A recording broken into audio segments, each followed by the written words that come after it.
Hello दोस्तों, आज मेरे पास एक मोनेटाइजेशन से रिलेटेड क्वेश्चन आया है। किसी का हाफ मोनेटाइजेशन का क्राइटेरिया जो कंप्लीट है और वो पूछ रहे हैं कि हमें अप्लाई कर देना चाहिए या नहीं करना चाहिए, कि या हम फुल मोनेटाइजेशन ही अप्लाई करें। जब भी हमारा इस तरह से चैनल कंप्लीट होता है क्राइटेरिया, तो हमारे मन में क्वेश्चन हमेशा उठता है, चाहे कोई भी क्रिएटर हो, तो हमें कर देना चाहिए या नहीं कर देना चाहिए। क्योंकि हाफ मोनेटाइजेशन में क्या है कि हमें अर्निंग नहीं होती यूट्यूब से, कोई भी छोटे क्रिएटर को। तो अर्निंग हमें स्टार्ट होती है फुल मोनेटाइजेशन से। तो हमारे मन में क्वेश्चन हमेशा रहता है कि हमें करना चाहिए या नहीं करना चाहिए। तो मुझसे पूछा है, मैं तो यही सलाह दूंगी कि आपने कर देना चाहिए हाफ मोनेटाइजेशन में। उसका रीज़न भी बताऊंगी आपको। हालांकि मैंने नहीं किया था, मैंने फुल मोनेटाइजेशन का क्राइटेरिया कंप्लीट करने के बाद ही अप्लाई किया था।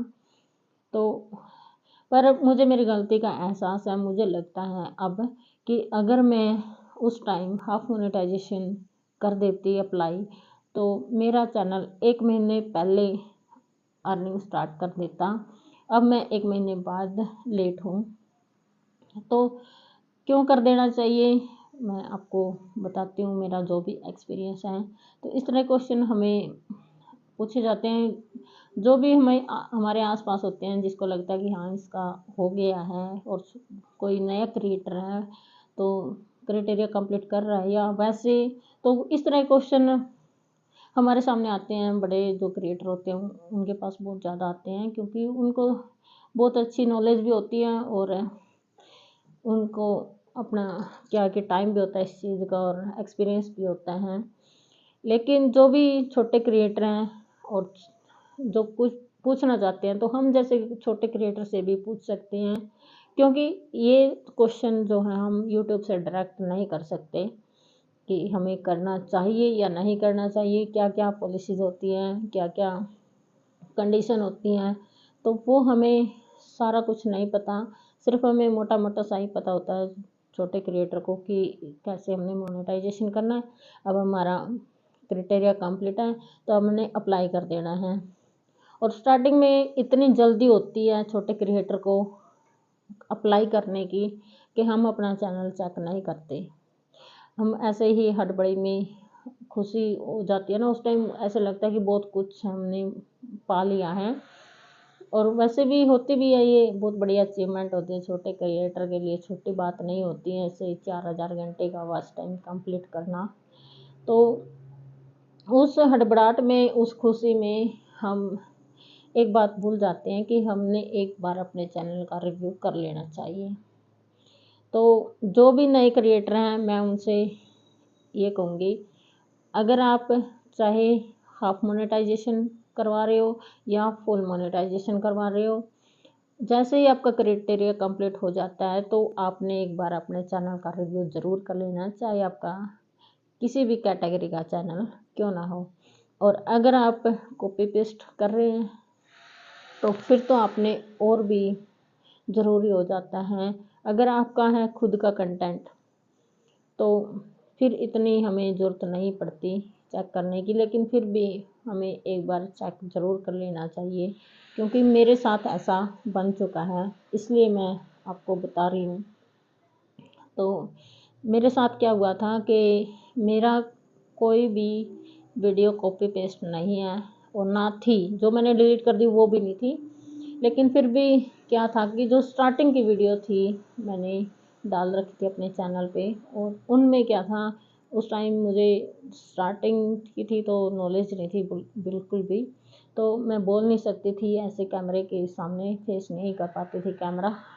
तो उस टाइम मैंने गैलरी में से म्यूज़िक लगा के डाल दी थी 2-3 वीडियो, और उन्हीं की वजह से मेरा रील्स कंटेंट आया था। तो और ये गलती हर क्रिएटर करता है, क्योंकि स्टार्टिंग में कैमरा फेस करना बहुत मुश्किल होता है।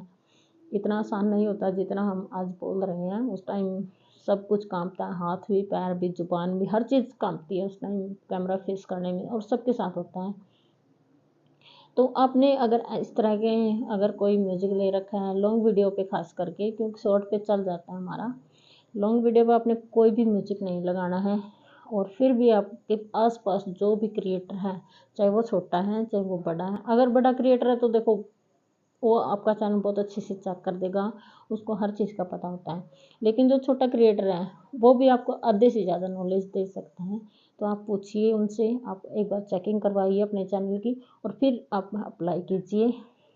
और हो सकता है, मैं तो यही बोलूँगी कि आप हाफ मोनेटाइजेशन के अप्लाई कर दीजिए, क्योंकि वहाँ से क्या है कि अर्निंग आपकी नहीं होगी, अर्निंग उस टाइम हमारी नहीं होती। जो भी अर्निंग के फीचर होती हैं वो बड़े क्रिएटर को मिलते हैं उस टाइम पे, क्योंकि सुपर थैंक्स, ज्वाइनिंग वाले, इस तरह के फीचर मिलते हैं। और ये तो हमें फुल मोनेटाइजेशन के बाद भी नहीं मिलते, हम जैसे क्रिएटर को, छोटे क्रिएटर को।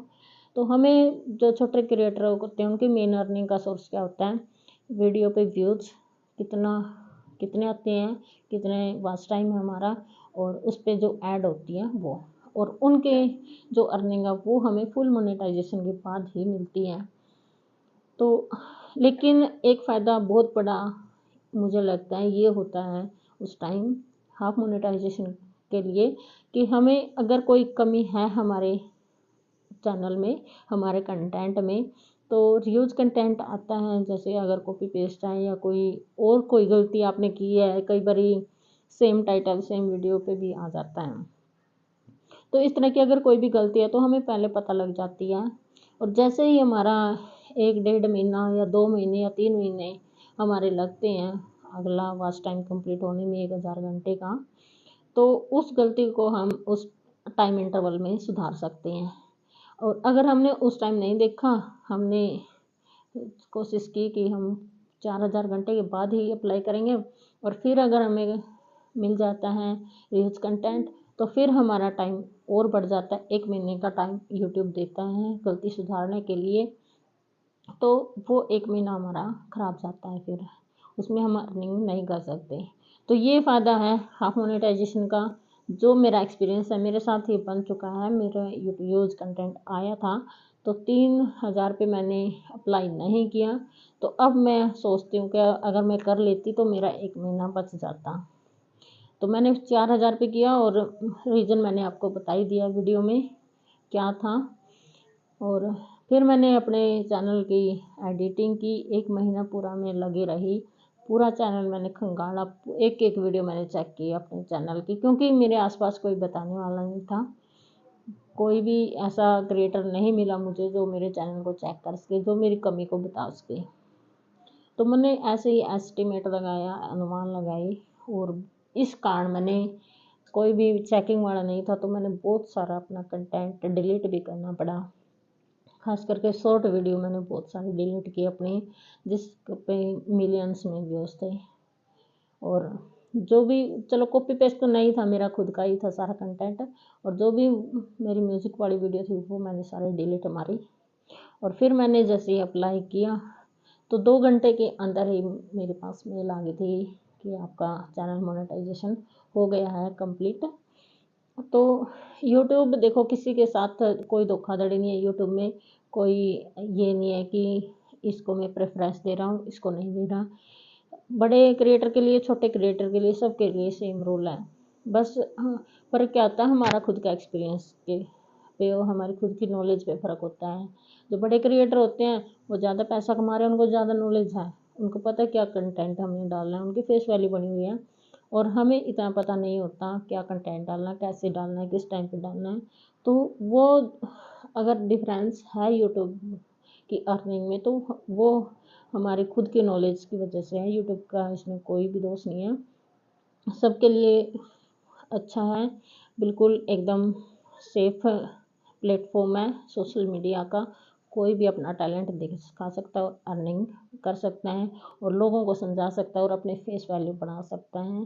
तो कोशिश करिए आप, जो भी आपका टैलेंट हो वो आप लेके आइए, लोगों के सामने अपने फेस वैल्यू बनाइए। और अगर आप अर्निंग करना चाहते हैं तो बहुत अच्छी अर्निंग भी आप कर सकते हैं।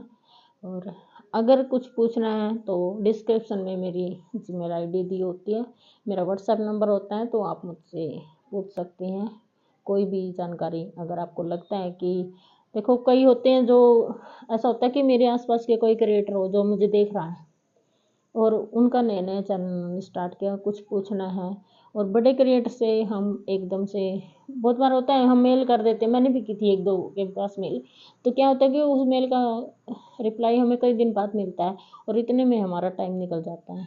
ये बातें होती हैं एक आध बार। तो मैंने मेल की थी मेरे चैनल चेक करवाने के लिए, लेकिन अब तक मुझे मेल रिप्लाई नहीं आया किसी का भी। लेकिन फिर मैंने अपना खुद से ही किया सारा कुछ और मेरा फाइनल मोनेटाइजेशन हो गया है। तो अगर आपका हाफ क्राइटेरिया कंप्लीट है तो मोनेटाइजेशन के अप्लाई कर दीजिए। आपको फ़ायदा नहीं है तो नुकसान भी नहीं है इस चीज़ का।